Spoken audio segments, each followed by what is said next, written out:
Кедейлердин доктору. Ушул жылдын 27 күнү Мысырдын белгилүү дарыгери Мухаммед Мешали 76 жашында дүйнөдөн кайтты. Карапайым эл арасында бул кишини кедейлердин доктору, жардылардын айбалити деп атап коюшкан. Ал өз өмүрүнүн 50 жылын кедейген балдардын саламаттыгына арнаган. Колунда жок адамдарды бекертейлеп, болгон аракетин жумшаган. Бейтаптардан символикалык баа катары болгону 10 фунт, биздин акчага 50 сомдун тегерегинде акы алчу. Ошол акчаны да бере албагандарды акысыз кабыл алып, дары-дармек таркатчу. Доктор Мешали өзү да кедей үй бүлөдө чоңоюп өскөн. Кедейликтин азабын бир туугандары менен далай жолу тарткан. Атасынын өлүм астында ар дайым кедейлерге жардам бергин деген осуяты анын мындай адамгерчилигинин негизги себеби деп түшүндүрөт. Мысырда дарыгер болуу өтө чоң жетишкендик деп эсептелет. Бул кесипти аркалаган адамдар бакубат турмуш кечирип эч нерседен кем болбойт. Бирок Мухаммед Мешали байлык, бийлик, мансапка кызыккан эмес. Ал 1967 жылы Каср аль-Айн медициналык колледжин бүтөөрү менен мамлекеттик клиникада иштей баштайт. Алгачкы бейтаптарынын арасында шекер диабетинен жабыркаган бир кичинекей бала бар болчу. Күн сайын зыярат кылып келген апасынан инсулин сайдырып коюусун сурана берчү. Канчалык баласы жалдырабасын байкуш энеси, балам, сага инсулин алып берсем, калган бир туугандарың тамак ашсыз калат дегенге мажбур болот. Апасынын акчасы нанга араң жетчү эле. Үй бүлөсүн аяган бала, мындан ары апама жана бир туугандарыма жүк болгум келбейт деп, өзүн өзү өрттөп жиберет. Оор абалдагы балага жардам берүүгө Мешалини чакырышат. Доктор колунан келгенин жасайт. Бирок жаш бала жан берет. Ошол убакта болгон нерсемдин баарын берип, бул жаш баланы кайтарып алууга даяр элем.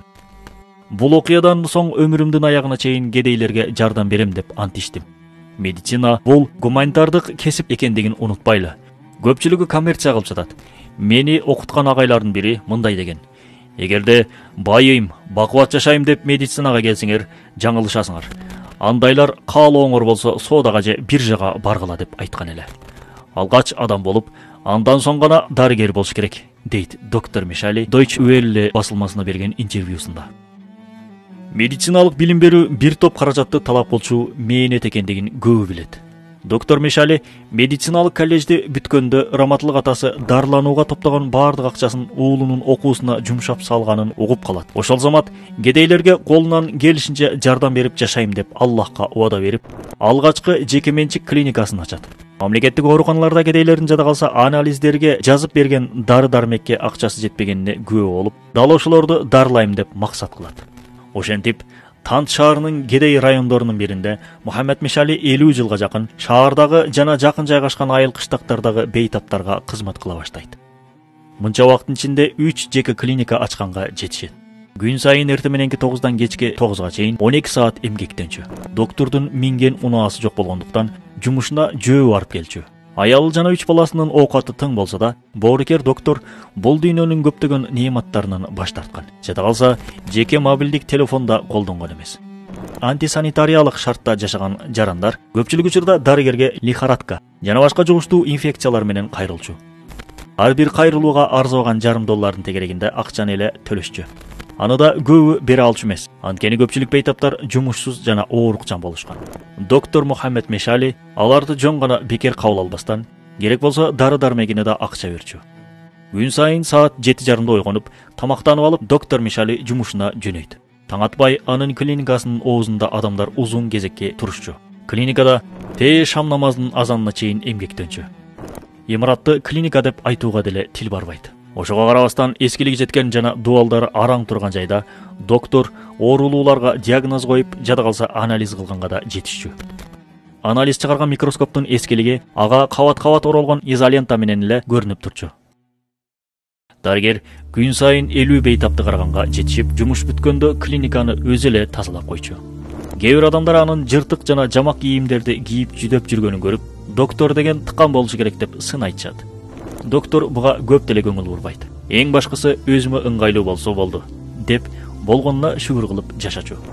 Мага кымбат баалуу машиненин же $1000 костюмдун эмне кереги бар?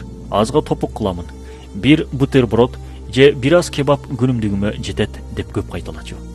Кудай жалгап, бир топ жыл мурун доктор Мешали үчүн жаңы клиника ачууга чоң мүмкүнчүлүк жаралат. Араб Эмиратынын бир телеканалы бул боорукер дарыгер жөнүндө теле берүү тартып, кайрымдуу адамдар акча чогулта башташат.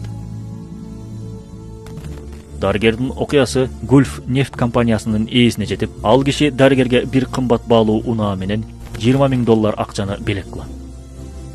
Бир жылдан соң ал кайрымдуу жаран Мысырга келип, дарыгердин акчанын баарын кедей кембагалдарга таратып, машинесин болсо сатып, ордуна анализ үчүн атайын аппарат сатып алганына күбө болот. Saudi 24 News агенттигинин билдиргенине караганда, теле берүү аркылуу чогулган миллиондеген акчалардан дарыгер баш тарткан. Бул акчаларды чыныгы муктаждарга, үйү жокторго, жетимдерге, жесирлерге бөлүштүрүп бергиле. Мага ушул жетиштүү деп, бир гана стетоскопту белек катары кабыл алган. Жараткан Мухаммед Мешалиден өзү ыраазы болсун. Кылган бардык жакшы амалдарын кабыл кылсын. Анын күнөөлөрүн кечирип, жайын Фирдаус жаннатынан берген болсун. Кудай Тааланын пенделерине кызмат кылуу, жаратканга кызмат кылууга барабар экендигин бул киши өз өмүрү менен көрсөтө алды. Өмүр бизден өтүп кетсе, эл эмгектен эскерсин деп бекеринен айтылбаса керек. Адам баласынын артында анын минген унаасы, жашаган үйү, кийген кийими эмес, кылган жакшы амалдары эскерилет эмеспи? Жакшылыкта жарышалы.